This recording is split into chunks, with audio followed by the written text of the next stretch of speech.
क्या कांग्रेस इस बार बिहार में अपनी पिछली हार की भरपाई और बीजेपी के मजबूत जनाधार को टक्कर दे पाएगी? क्या राहुल गांधी के बम वाकई बीजेपी के लिए बिहार चुनाव में विस्फोट साबित होंगे या ये एक फुलझड़ी बनकर रह जाएंगे?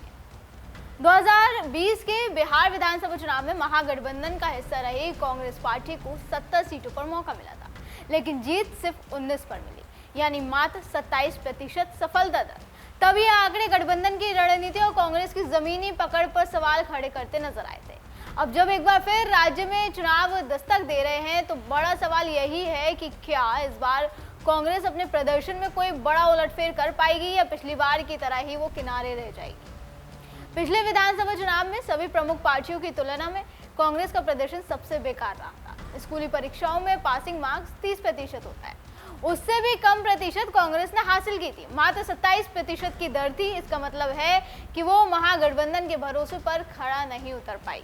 चुनाव में कुछ जातियों का प्रदर्शन काफी बेहतर रहा था तो कुछ ने पार्टी को निराश किया था। पिछले चुनाव में कांग्रेस ने भूमियार और मुसलमानों को 11-11 टिकट दिए थे। दोनों ही जाति के 4-4 उम्मीदवार जीते थे। इस चुनाव में चमार जाति के 8 उम्मीदवार थे, उनमें से 4 निर्वाचित हुए थे, जबकि ब्राह्मण के 9 उम्मीदवारों में से 3 चुने गए थे। सबसे खराब प्रदर्शन राजपूत और यादव उम्मीदवारों का रहा था। राजपूत के 9 उम्मीदवार में से मात्र 1 निर्वाचित हो पाए, जबकि यादव के 6 में से 1 निर्वाचित हो पाए। अगर दूसरी जातियों की बात करें तो पार्टी ने 3 दुसाध, 4 कायस्थ, 2 कुर्मी और 1 मुसहर, कोयरी और पासी को टिकट दिया था और सबके सब हार गए थे। कांग्रेस ने 3 बनिया और 1 आदिवासी को भी टिकट दिया था। दोनों जाति ने 1-1 उम्मीदवार ने जीत दर्ज भी की थी। फिलहाल कांग्रेस के निर्वाचित विधायकों में 4 मुसलमान हैं। इनमें से आबिदुर रहमान जो अररिया से विधायक है, इजहार हुसैन जो किशनगंज से विधायक है, आफाक आलम जो कस्बा से विधायक है और शकील अहमद खान जो कदवा से विधायक है। भूमियार विधायकों में अजीत शर्मा, अजय सिंह, सिद्धार्थ सौरभ और नीतू कुमारी शामिल है। चमार विधायकों में प्रतिमा कुमारी, विश्वनाथ राम, मुरारी गौतम और राजेश कुमार शामिल है। ब्राह्मणों की बात करें तो ब्राह्मणों में विजय शंकर दुबे, संजय तिवारी और संतोष मिश्रा शामिल है। दूसरे विधायकों में आनंद शंकर, छत्रपति यादव, विजेंद्र चौधरी और मनोहर प्रसाद सिंह शामिल है। पिछले विधानसभा चुनाव में समग्रता से आकलन करें तो सभी जाति के कांग्रेस उम्मीदवारों का प्रदर्शन निराशाजनक रहा। राजनीतिक गलियारों में जिताऊ समझे जाने वाली जाति राजपूत और यादवों का प्रदर्शन काफी खराब रहा था। जैसे कि मैंने अभी बताया, इन 2 जातियों का प्रदर्शन थोड़ा और बेहतर होता तो कांग्रेस की स्थिति और बेहतर हो सकती थी। हालांकि मुसलमान, चमार, भूमियारों और ब्राह्मणों के प्रदर्शन के कारण पार्टी की स्थिति सुधरी, लेकिन बहुत ज्यादा नहीं। कांग्रेस के इसी प्रदर्शन के कारण कहा जा रहा था कि कांग्रेस को जरूरत से ज्यादा सीट दे दी गई है।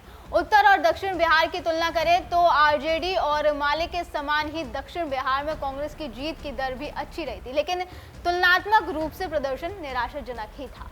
वहीं बीजेपी की बात करें तो पार्टी ने एनडीए गठबंधन में रहते हुए जबरदस्त प्रदर्शन किया था। कुल 110 सीटों पर चुनाव लड़ते हुए बीजेपी ने 74 सीटें जीती, मतलब करीब 67% की सफलता दर। ये अंतर महज आंकड़ों का नहीं बल्कि जमीनी हकीकत और संगठनात्मक मजबूती का भी प्रतीक माना गया। बिहार में किस तरह से मोदी नीतीश फैक्टर, संगठन का नेटवर्क, बूथ स्तर की रणनीति काम आई, वो सभी ने देखा। ऐसे में कांग्रेस के सामने दोहरी चुनौती है, क्योंकि विपक्ष गठबंधन में सीटों के बंटवारे को लेकर भी सहमति नहीं बन पा रही है। महागठबंधन में आंतरिक कलह की खबरें आ रही हैं। हालांकि हाल ही के महीने में कांग्रेस नेता राहुल गांधी की गतिविधि बिहार में बढ़ी है। इससे पार्टी कार्यकर्ताओं की सक्रिय में भी इजाफा हुआ है।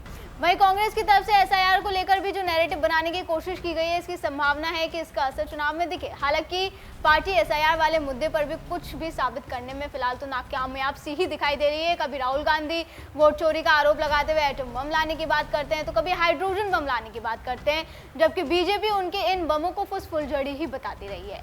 राहुल गांधी ने वोटर अधिकार यात्रा भी निकाली, जो कितनी सफल रही वो भी आने वाला वक्त ही बताएगा, चुनाव के नतीजे बताएंगे।